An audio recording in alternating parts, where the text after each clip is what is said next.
Yo, yo, yo, it's your boy Mark Goodman, aka the voice box of the block. I'm back with another one. We done switched it up a little bit on you, and I'm excited. I'm super excited to be here, man. With my co-host Shane Norman. What's happening? Man, what's up, man? It's your boy Big Norm, man. Super excited today, man. Got one of the good guys, what I'm saying, on the air with us, man, that always, we always showed each other love, man, since teenagers, what I'm saying, and good guy. Got my man DJ Moore on the air.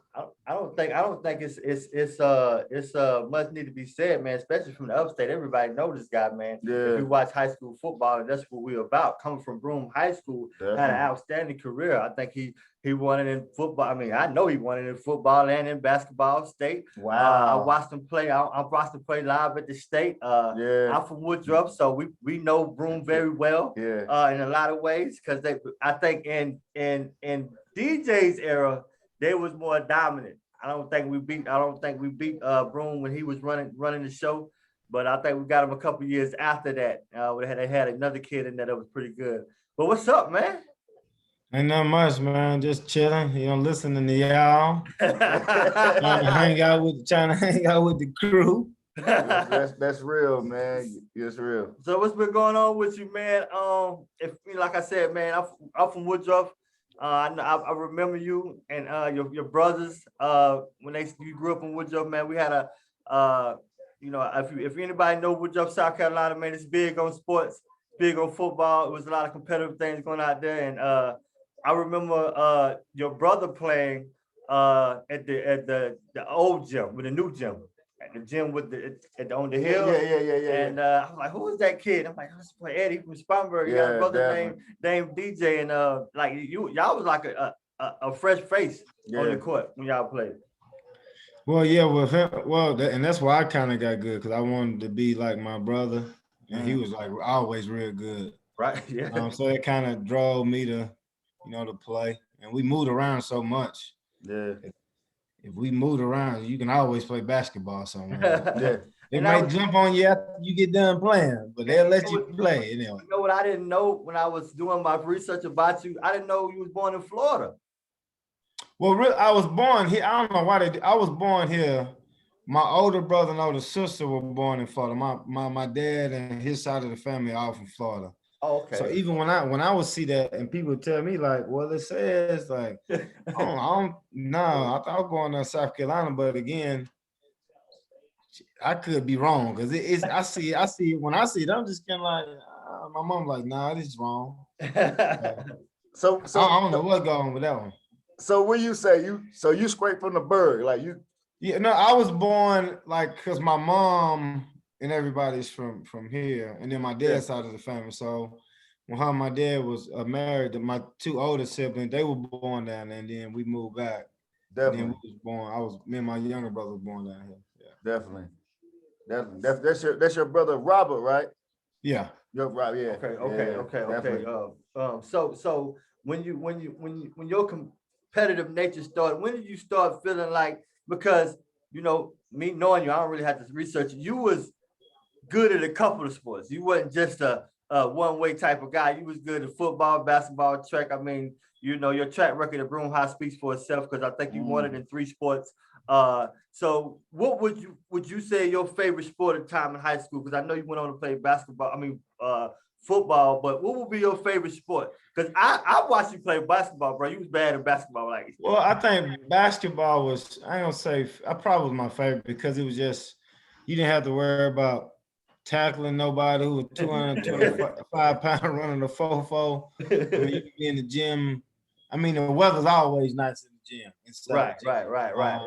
I would say probably basketball. That was about even basketball and football, and whichever one I was, got a better scholarship in, which was football. I chose to do that, but I would probably say basketball. Right. Okay. So when you got I always had a question when you moved out of Woodruff and got to Broome. There was always a story that you moved in with your coach.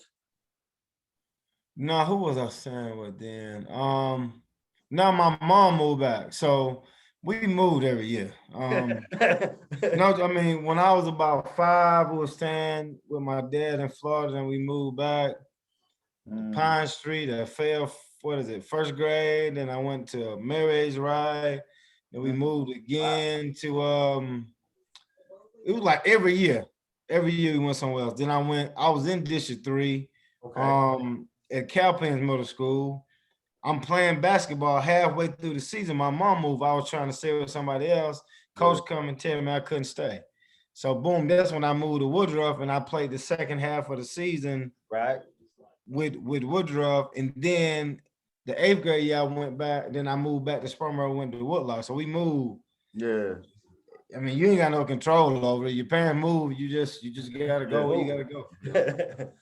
Like and that's just like I was telling my cousin, that's just like, bro, like I remember, like, what I'm saying, y'all moved to Woodruff, man. I see y'all in the neighborhood, Hill Acres. And I went to school with your brother, your big brother. And I just see you and your brother Robert, what I'm saying, y'all cats playing a little football, and y'all might be racing a little bit, what I'm saying, and kept, I out in the neighborhood chilling.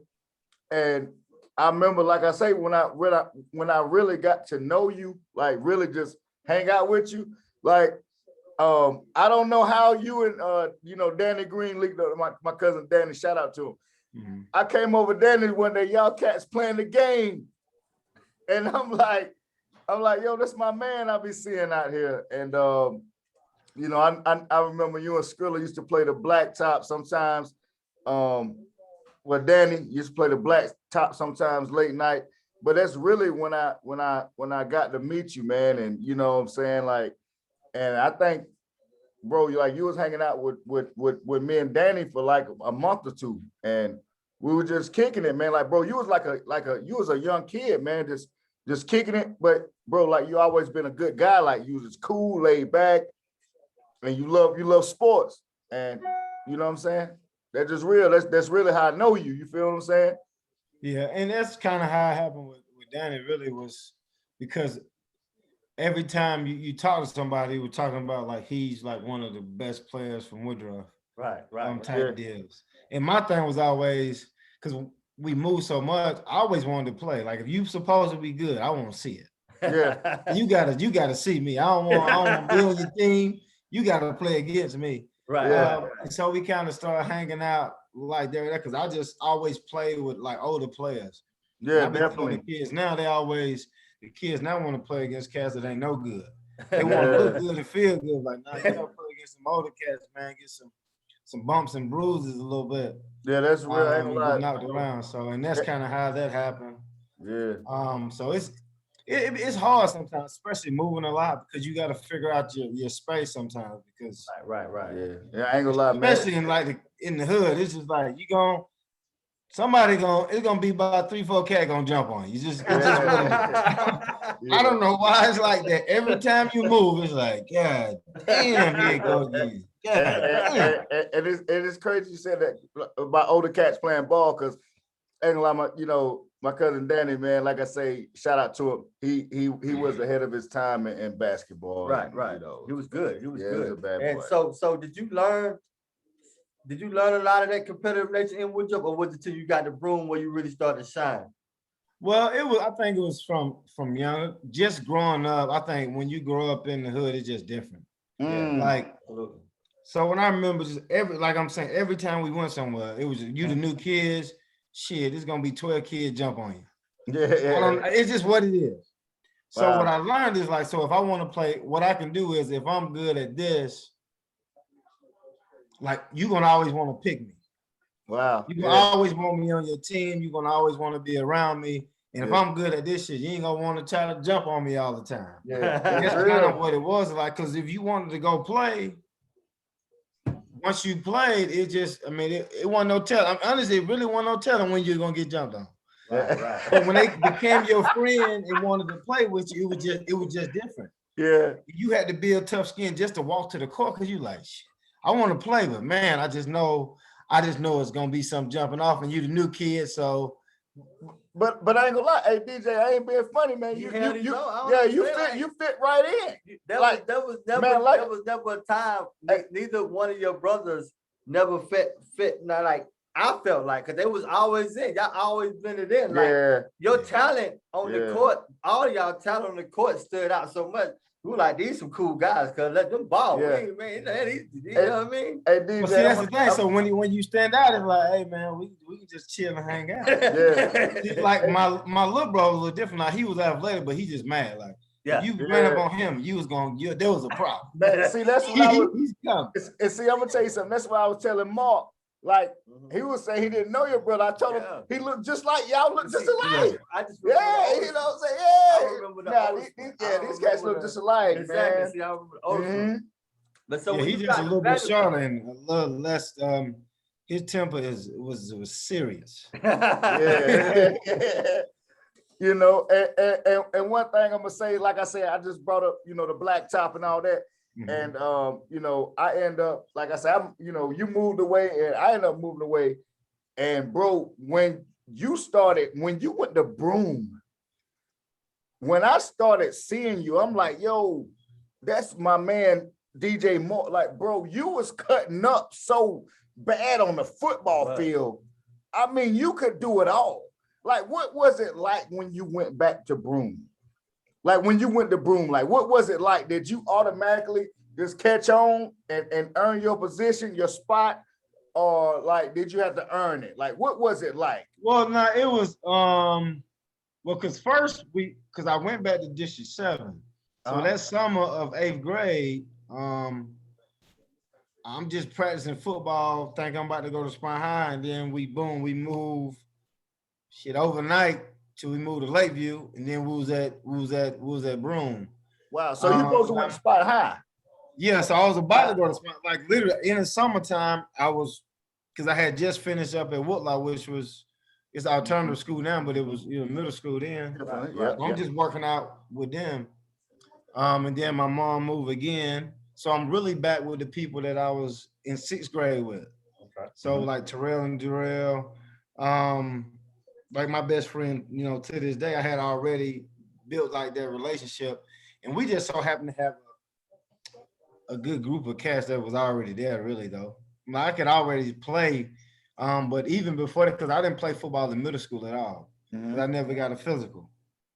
So I just we had coaches and stuff made you lift and do different things like that. So it was I think it was just the right storm, really. So when you got to Vanderbilt, because you had matter of fact, I don't want to go too far ahead of yourself. It's amazing me because you won the state in football, basketball, I think in track all in the same year, right? Yeah. Wow, man. That right there. That's like kind of unheard of. Wow. I never heard like that because I know some of them never losing, but in different sports, and you was kind of the star in all three of the sports. So when you got recruited, did you get recruited in other sports other than football? Yeah, so I got basketball was it's smaller schools like Davidson, Winthrop. Cause I guess I could have went and played. That ain't too bad though. But it wasn't like, but compared to the football like South Carolina, Kentucky, for me, like, well, what's a better opportunity so I can go? You mean to the next level? Right. So who all offered you in football, DJ? So it was South Carolina, Duke, Kentucky. And then it was all the smaller schools, like Wofford and stuff, like offered me both. So I could have played like both, but that was pretty much what it was. Yeah. And me following your career, I think each year you got better and better as they gave you more and more opportunities. And then, especially on special teams, you would always get your yak. And then when you moved to obviously at corner, you shine as you got more physical. You was a tackler. Being at your height, was that and being 5'9", I think my height, and I get called short, which I don't like. I always say I'm 5'10", just to let everybody know I'm 5'10". That's what they say on my license. So the average man in the world 5'9", so we are. But being that you kind of undersized, did you use that as motivation? Because you should dig deep, man. You was physical for your size. Well, honestly, my freshman year, I had to grow up a little bit. I always, Mm, like growing up, I always kind of was by myself, so I didn't have to listen to a lot of people. right. So when coaches would talk to me crazy, like I didn't play that shit. Like you gonna talk, but I had to grow up. And really, my first year, I started like 9 games. My true freshman year, I was about 170. Shit, I wasn't even doing 225. Mm. Played. I remember this damn little white running back. Oh man, made me go up quick. But I could guard people, but I didn't like to tackle. Yeah, yeah. He was 225. Man, it was him and the fullback just making me feel awful. I was myself like, man, I don't even know if I want to play football, man. Wow. Like every single play, they would just leave me unblocked. He would just so I had to make, honestly, after that game, it was like the last game of the year, and I caught the pick to like seal the game. I didn't even care. So I was like, I'm gonna have to lift weight. So I went from doing like 185 to like 225, like 13 times in like wow. Because I seen that kind of made me like, yeah, that was rough. Yeah. And I seen you progressively get bigger, progressively get stronger. But when did you feel like, okay, I'm here. I belong. I can go to the next level. I'm that dude. You feel me? Probably I think in the middle of my sophomore year. So I was the first game we played against a receiver it was a smaller school. He was tough. Did okay. Quarterback overthrew some passes, made me look a little better than I was. Then we played Alabama, which I did real good. But then everything started to kind of slow down. And then I started to probably watch a little more film because most time I was out there. Like I was in mean sleep. But then once I figured it out, like if you know what's coming, everything kind of slows down. And it just started slowing down. Wow. And then once you get good, then they won't even really throw it your way too much. And you can just chill. That's real. So okay, you do your thing there. Vanderbilt is great. You move it on to the next level. You get this is where I want to be at. You get to the big show. You in Chicago. It's cold. You out there with Brian Urlacher. You out there with Peanut. I mean, come on, cause you a young kid from Spartanburg coming out the jukebox. You know what I'm saying? Sparker City. You in the big windy city. What is your mind? Is your mind blown? I mean, you know. Well, my biggest thing was just women. I always had a problem with that. Once I got to Chicago, it was different, man. Cause it ain't like. And I don't want to sound bad, but when you go out and spar, it's just different, man. It's just like you seeing stuff now. You playing you NFL football. You in here twerking and you 9 months pregnant. Like what are you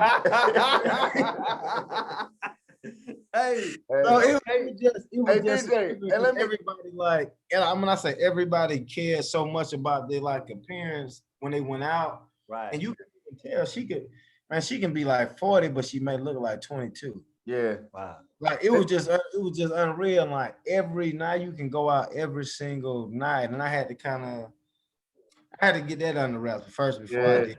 I mean, you playing NFL ball. I mean, that's a different animal. I think you gotta balance it, right? As an NFL star, and you get out there, you come from a little pond, and now you get in a big pond with a lot of options, and you making money. How do you balance that? Well, my thing, it was always like, because even in college, that was my goal. You know what I mean? Like growing up, and it's weird enough, like when you grow up a certain way, especially the people I hung around, they always put a premium on, hey man, what a pussy, go get it. Yeah. Just go get it. Like in my head, that's all I ever like known. Like, because before I went to college, my goal was like, man, I want 2 baby mamas, 2 babies, and I want them to fight over me. It sounds stupid now. You wildin'. But to me, it just made sense because that's what I seen on. It just looked so damn cool. Like, I mean, I know this nigga, he ain't taking care of shit. Hey, listen. See, I bet you now that you got older, you realize that's gonna bring a lot of stress. Hey, listen, bro. Well, yeah. You was definitely the product of your environment. That's all it was. That's all you saw. You was the product of your environment. Hey, DJ, let me ask you a question, man. Like I say, man, what was it like when you stepped in that Chicago Bears locker room and you laced them up for the first time and you looked at yourself in the mirror and put that uniform on? What was it like? Like, was you like, I made it, or was you just like, yo, I knew I was good enough to make it already? Like, how was it? How was it, man? Yeah, I was mostly just frustrated the whole time because before that, the draft, Wow. I felt like I should have went early in the draft. I went in third round. I agree. And I was just upset. So I was so upset that I didn't even really even care. Ninth pick in the third. I think it was 109. I'm not sure exactly Okay, which. go ahead. I'm my bad. I was just upset. Yeah. I should have just been happy, hey man, that you're in a situation that a lot of people don't get to, but I was upset. We got to rookie minicamp, did real good. But again, I had to grow up because when coach talked to me, I was awful, man. I couldn't control myself. I couldn't help but saying something back to him. And then we kind of got off the rocky start. Now we talking about, are we talking about Lovey Smith? I mean, no, we talking about it was John Hope. John Hope, okay. He was at South Carolina a couple years ago. But again, because we were both just bad. Like when I amped it up, he would amp it up.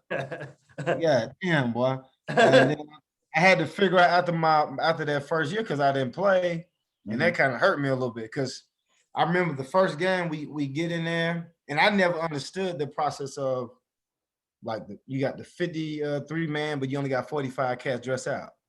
So when the cat come take my jersey and shit, I'm thinking I'm just look cool on the side with my jersey on and shit. Like, nah, you get to wear like a damn, man, you get to look like the equipment people, pretty much. You know what I mean? Like that shit hurt my feelings a lot right there. Yeah, definitely. So I had to figure it out. But also my first year was the best year I ever had because I didn't like practice, so I had to learn to fall in love with practice. So at practice every day, I would run routes against cats that was starting over me. I was trying to murder cats. Yeah. But it made me fall in love with practice, which kind of prepared me for it, you know, them years after that. Definitely. Really. And then you had a great career because you ended up starting, right? Because your first year you played some snaps behind Peanut, then you eventually got the starting gig at the nickel position. Well, I was playing nickel, yeah. So again, that whole situation was tough. A lot of people don't know how tough it is playing nickel. And I never played sports. I mean, I never played NFL. I played football, but I never played NFL. But I've always felt like, because I'm a Carolina Panther fan, I've always felt like the nickel is a hard position because you're covering so many different size, wide receivers. Man, you kind of froze. You still recording. But might be froze. Froze.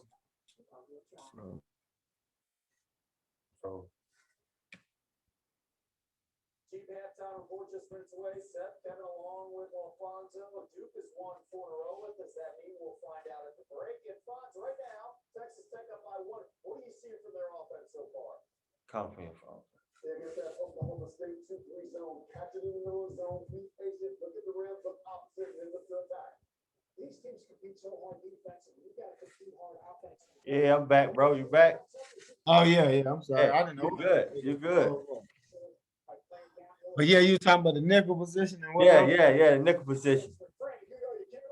Yeah, so and I think if you're a Carolina fan, you used to watching when Captain Munley was playing. Yeah. A little bit of like you just a linebacker. When I come in, a linebacker go out, so you're gonna have to be able to tackle. You got to be able to go a little sharp white boys in space real quick, like Right. You may even have to go at their best receiver because a lot of times the easiest pass is to the slot receivers. Right.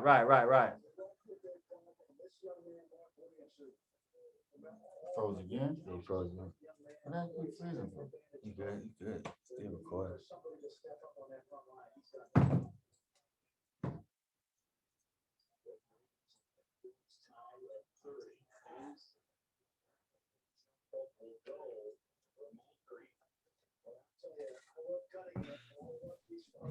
You hear me? Yes, sir. Oh, okay. I just seen it freeze up on me again. You all right, brother. We still recording, but Yeah, like you said, that's why I was always surprised that you being in the nickel, because the nickel is a tough position being on your side. You really have to have a mindset to dig in deep, because you guard so many versatile wide receivers and tight ends sometimes, especially in today's game. Oh yeah, because for me now I guess start per se because normally teams would just run the ball. They would have two receivers in the game. Right. But I'm out there probably 60, 65, 70% of the time because everybody got three receivers in the game. It's a passing game. Yeah. I don't think they thought of it as highly then as they do now. Because if you're a nickelback now, they'll probably just pay you just to do that because it's so hard and complex to do it. Yeah. So you did play with Lovey Smith, right? Yeah. How was Lovey, man? He personally he made me a better player. Because he was my nickel coach. It was just me and him. I mean, like the nickel coach is the head coach, and he's your guy. So I remember the first, and normally he give it to you straight. Right. I remember my second year I came in there, and this is before he's like, "Oh, we want you to try the nickel spot," and that's a 90% chance you're gonna get cut, just like that. I'm laughing like, He like, no, I'm serious, man. Wow. Because honestly, the year before, I probably shouldn't have made it, just Right. based off attitude alone. So I got where he was coming from. But I wasn't worried about it. So he made me really understand like what was going on. Right. So day one, he would ask you, "Hey man, what Urlacher doing?" I'm looking at him like, "Shit, I don't know. I don't know what I'm doing." If you don't know what he doing, I mean, you can't know what you're doing. You know what I mean? You can't actually play. Right. So I go home, I'll study what Urlacher doing. Coming to me, think he gonna ask me what Urlacher doing. Now he asks me what Pepper's doing. Wow. So what Pepper's doing?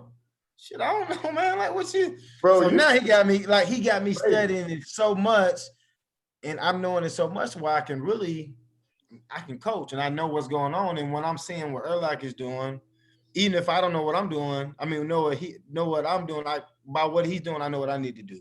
Right. By what Pepper's in the front are doing, if they slant a certain way, I know if the ball coming to me or not. I know what gap is in. So when you look at it, like, oh, okay, well, I appreciate it, but at the time, you just like, damn, man, you about to cut me, and now you ask me all these damn questions. I don't know what to do, man. So your tenure at Chicago, I was wanted to ask you this: what is your fondest memory playing in Chicago, whether it be with a player or just being there in Chicago? What is like it hits you all the time? Man, the locker room was cool. You be in there playing four square, like big athletic motherfucker playing four square. Wow. Like intense four square now. That video games and they got normally had a little, I don't know how it is now, a little game room, ping pong. Really just the locker room atmosphere was real cool. Definitely. Hey, bro, I'm a say something. You know what I'm saying?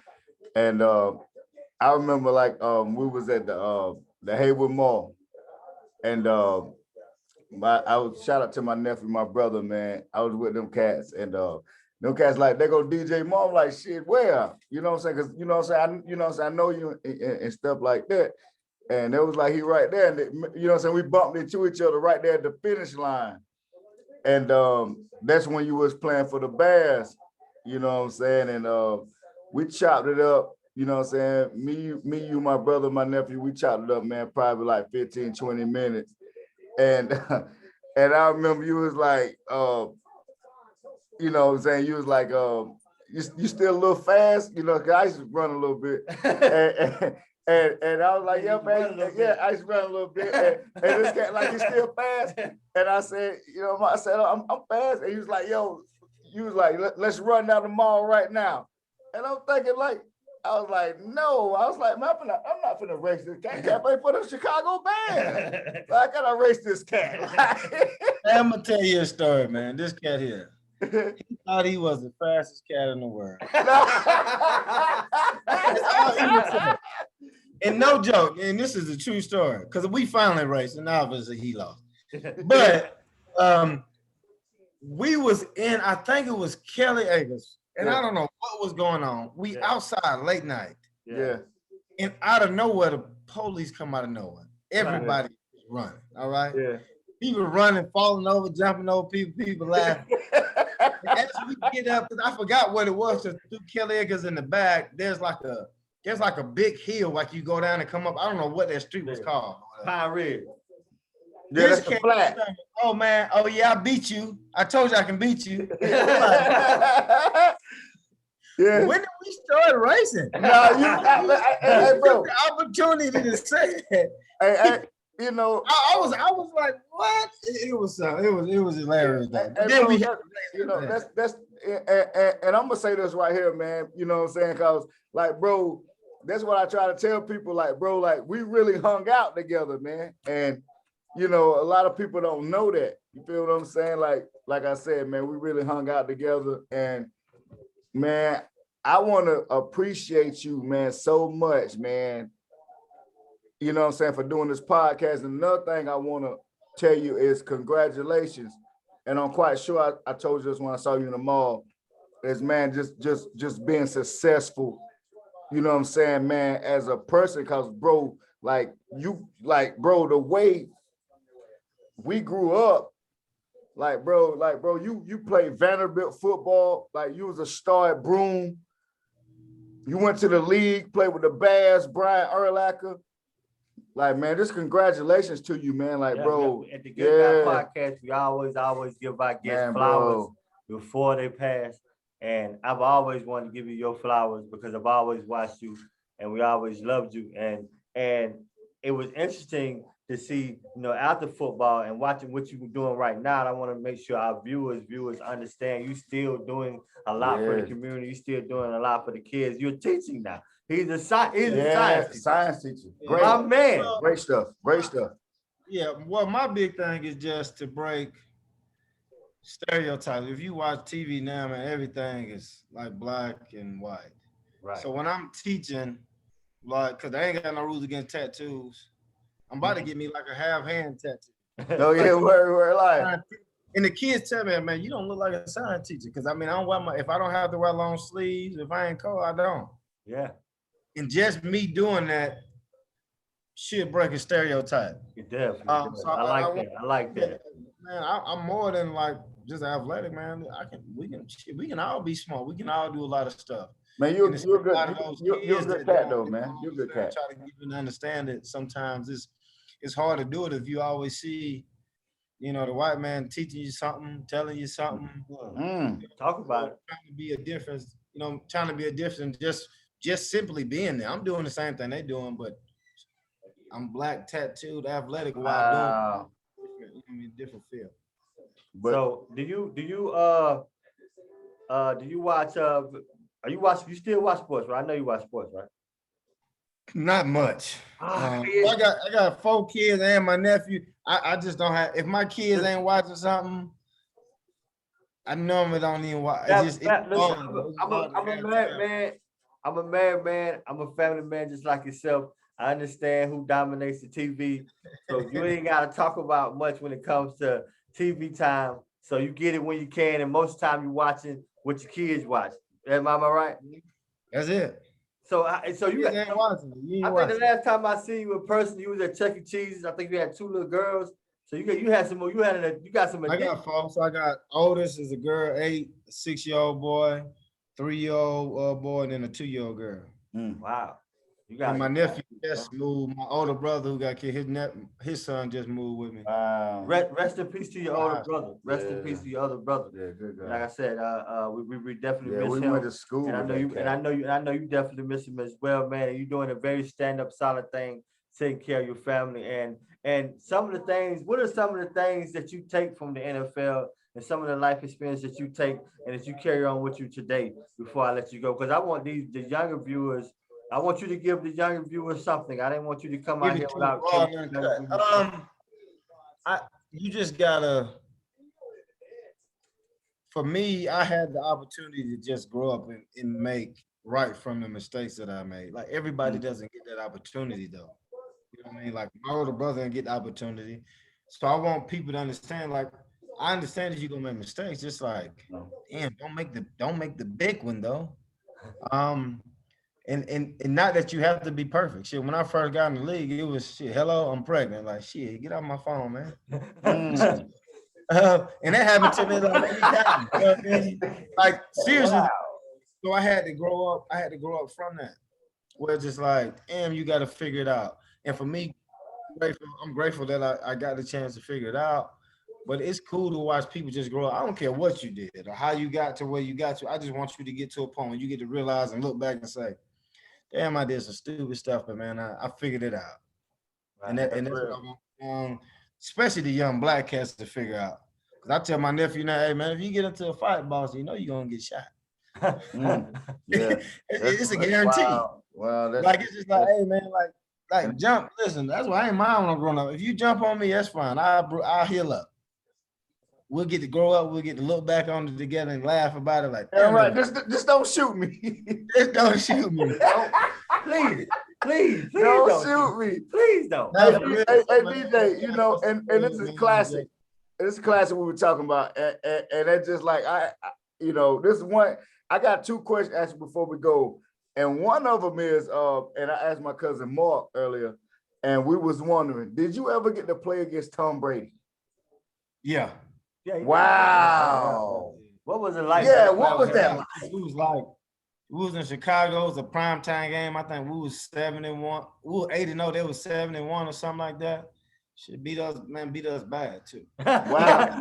Bombs in the snow. It was a blizzard out there. He's still throwing the ball. Hey, did you ever pick him? Did you ever get him? No. He made everybody look bad. Say what I want to ask you. Well, I forgot I would ask you. The beef, the scuffle with Matthew Stafford. Wow, With Matt Stafford. Bro. He got you by the helmet. And immediately when you hopped up, I said, he from Spartanburg. He finna get back. I knew when you hopped up, your look on your face, I gotta go get him. I can't let that ride. That's how you look. I can't let that. Yeah, well, I'm honestly, it wasn't even that because I was trying to like, I'm not even a man. I'm not like I'm from the framework. I like Deion Sanders. Like, man, I'm trying to have a towel with some nice socks, long sleeve. All up. I ain't trying to tackle you if I ain't got to. Yeah, like, I'm not definitely. gonna go there and hit you because you a quarterback. No, I'm just chilling. Yeah. And I'm putting my hand up and I'm like, man. And when he's trying to grab me, I'm really trying to like, I'm trying to get off of him. Like, man, what are you doing, man? So what started it? What happened? It was a mean block. I think my man, it was an interception because my man, one of his teammates caught the interception, and you had a mean block, and you kept on for about a good 10 yards, and I think he got frustrated, and it just did. He just went for it. No. The thing was, I would just put my hand because I was going to joke with him because a lot of times the other team they'll joke. They don't even care if they're losing or winning half the time. Yeah. And I'm just putting my hand on him because the cat that's running, Tim Jenner, who's actually from, I think he's from like Green, he's somewhere in like Greenwood or something. But he's faster than me. Yeah. I'm not gonna catch him, and I can catch you. I ain't worried about you catching. I'm not worried about it. So I'm just running. Classic. On me, and it's just like, just had to go. And I wasn't thinking because then I got DDT because I'm on the wrong sideline. I saw that. You was at the bottom of the pile. When you got up, because I did my research on you, I watched it 100 times. When you got at the bottom of the pile, you like you was exhausted. You were like, oh Lord, this is a lot. I got the tight end about 285 and Jack grabbing and DDT me on my head. Hey, well, I got about 30 people on me. Well, listen, DJ, I don't want to, because we only had so long on the. Yeah. On hey, the listen. Zoom. Let me ask him one question. Go ahead, ask. Hey, DJ, I got one question because a lot of people from Woodruff always talk about that team with you know what I'm saying, Sean Woodmine, you know what I'm saying, Loke. They say they, you know what I'm saying, they say they had one piece missing, and I think that's when you went to Broome and you just wrecked shop, you tore everything up. But a lot of people say they had one piece missing, and they say if you would have stayed in Woodruff, they think you would have been a game changer, maybe to really go back to back. Can you imagine DJ? Yeah. So I mean, what you think about that? In the Woodruff, well, it would. I think it would have been different though, but it was just the players that I was with at Broome though. It was just they had a lot of because it would have still been a battle. Wow. We had Marquise Jones he was running like 10. That's the number 2. That was the guy that was he got like, he got a school record. He went for like 6 for like 300 some yards. Like he was tough. Yeah. DJ, you started that. You started we had a linebacker go. Our running back was about 215, 220. He was probably the best player, but his grades was real bad. Heath Henry, who was our quarterback, he's still playing. I think he's the closer for the Red Sox now. So again, it's like it was a group of athletes that just came into school together. Even though because Tonka Lowe was real good. But it would have been a struggle. Shout out to Loke. I know you always talk about Loke.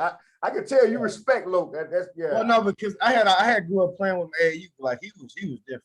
Yeah. Because he could run, he could do a little bit of everything. What was the hardest team you faced? That's about the Pizza Hut in high school. In high school. Hardest team. That's about the Pizza Hut joint. It was probably Woodrow. It was always Woodrow. Because even with Lowe, we used to double team him.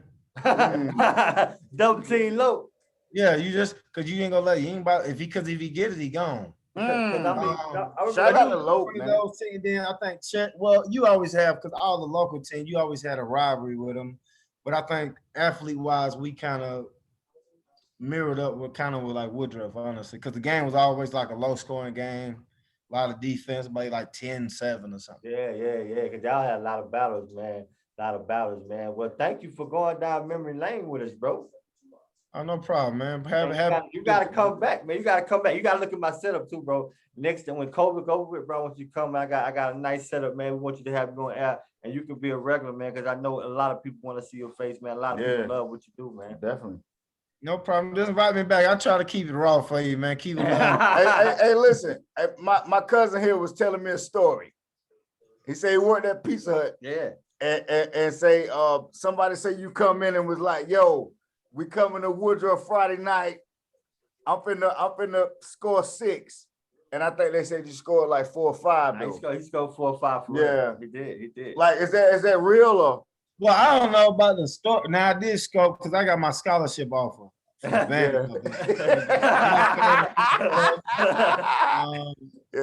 Normally, because really I normally didn't really do much because we had so many people who could get the ball. Yeah.